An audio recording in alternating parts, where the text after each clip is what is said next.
l'Olimpiade è un periodo, mentre i giochi olimpici sono le competizioni. L'Olimpiade comincia, se non sbaglio, con la prossima e va fino a quella dopo. Allora, questa è la situazione. Chi di voi ha già visto le gare? Voi? Come? No, qua in televisione è come averla vista solo un po'. Questo è visto dal pubblico, visto dalle tribune. Qua dietro montiamo sempre il tendone VIP, un tendone a 2 piani per circa 1000 persone. Poi c'è il giro di penalità di quanti metri? 150 metri. E il poligono, distanza? 50, a differenza di questi 100-150 unificate poi nel 68 su un'unica distanza. Anche il calibro nel 63 è unificato al calibro 26, adesso è il calibro 22, mentre fino a quegli anni lì ognuno sparava un po' quello che voleva, era grosso calibro. Solo i russi avevano già cominciato a lavorare su un'arma sportiva, un'arma militare sportiva, diciamo. Poi qua vediamo le tribune. Al momento sono montate metà delle tribune, più o meno metà, sono 2800 posti a sedere qua sotto, sono 280 posti che sono abbinati all'Antolz Lounge, che oggi tra l'altro è anche aperta, di solito è aperta solo per la Coppa del Mondo, per fare il ristorante. Oggi vale la cucina del tendone VIP, oggi cucina anche qua su, vale la pena, se non a mangiare, anche per mangiare, ma solo a vedere la sala molto bella. Cioè quei 2008 e 280 sono i posti a sedere. Poi qui abbiamo un buon 4.000-4.500 posti in piedi, che per la Coppa del Mondo poi raddoppiamo, arriviamo quasi ai fari e arriviamo a circa 15.000. Interessanti i 15.000 perché confrontandolo è proprio il numero identico al Center Court di Wimbledon come numero. 15.000 qua. A questi 15.000 qua si aggiungono, come detto, i 1.000 del tendone VIP, si aggiungono più o meno 1.000-1.100 volontari, i 600-700 degli staff delle varie squadre, i 300 giornalisti e i più o meno 5.000 che stanno alla Huberalm. Dall'altra parte, noi in un fine settimana di Coppa del Mondo facciamo intorno a 65.000 spettatori e con questo nettamente l'evento sportivo invernale più grande in Italia.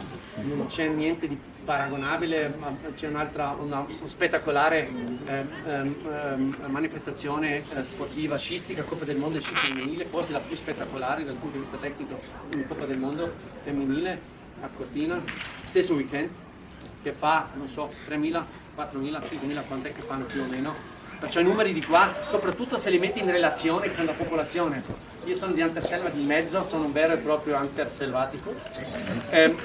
Siamo in 800 persone lì e diciamo Anterselva di mezzo è un po' il centro, il cuore. Mentre tutto il comune di Razzone Anterselva fa 2.900 abitanti e un weekend di Coppa del Mondo facciamo 65-70 mila, ai mondiali erano 165.000 persone in questa piccola valle a senso unico, perché a differenza di per esempio Ruhpolding e Oberhof che sono centrali, che sono aperti in più lati, noi tutto in questa direzione, tutto da questa direzione. Questo comporta anche dei limiti, per esempio il regolamento IBU dice che tutte le squadre devono essere sistemate in un arco, che arco poco è, di 30 km da 30 minuti di strada. Non è facile per noi. Poi queste piccole belle strutture familiari che sono a vostro agio perché lo chef o il padrone di casa, il cuoco, la padrona la sera la conoscete, 50 posti letto, 60 posti, è bello se fai vacanza, ma se devi sistemare 20.000 persone, gli hotel a 50 posti letto non è che sono di grande. Perciò la logistica, poi il trasporto stesso.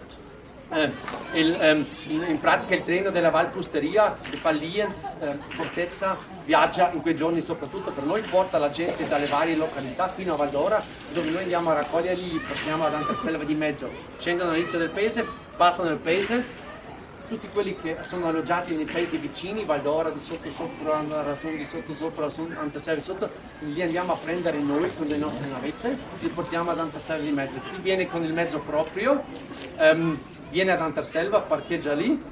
Chi viene con un pullman da viaggio, i tedeschi sono organizzati anche nei pullman da viaggio, un classico sabato di Coppa del Mondo abbiamo un 160-170 pullman da viaggio parcheggiati nel mio paese, tutti ad Anterselva di mezzo, e da Anterselva di mezzo con le nostre navette li portiamo tutti qua su. Abbiamo per la Coppa del Mondo un 60-70 pullman che viaggiano solo per noi, per il mondiale erano quasi 100. pullman che viaggiano solo per noi, li portiamo tutti qua, o meglio non qua solo quelli del tendone VIP, ma quelli pagano anche qualche euro in più. Gli altri si fermano tutti all'hotel Wilka, si chiama, qui a 600-700 metri qui, e devono fare tutto il resto a piedi. Ma questo perché? Anche questo è un motivo. Ma sì, d'inverno, sai, alla mattina non è un problema, perché la mattina vengono suddivisi per varie ore, prima arrivano anche 5-6 ore prima, ma alla fine della manifestazione 5.000 si salvano nel tendone, ospita 5.000 persone, ma gli altri 15.000 più o meno vanno a casa.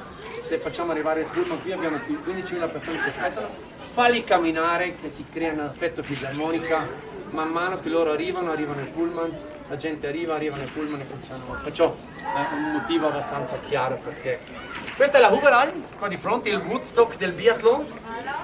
Quello lì è veramente un'area, voi l'avete vista, è un'area crazy. Quello che succede lì veramente festa, trovi quasi tutte le famiglie dei biatleti, trovi là, se non sono molto vicini agli atleti, e lì l'atleta in pratica li aggira con un po' di fortuna, se ti posizioni bene lo hai 2 volte a 2 metri quando, poi 2 metri quando arriva e poi 2 metri quando se ne va, perciò è veramente interessante. Questa è la Huberalm, questo come detto il tendone, 4-5.000 persone che c'entrano, 2-3 volte al giorno si cambia, perciò da 12 a 15.000 persone abbiamo là dentro, penso un identico numero di litri di birra che consumiamo più o meno. E poi i reparti tecnici della scialinatura, del TV Compound, il reparto tecnico nato per il mondiale del 2007 e poi il media center che è veramente particolare, che adesso andremo a vedere. La Huberalm, te la vedi così dici, ma sono biglietti a parte, solo Huberalm.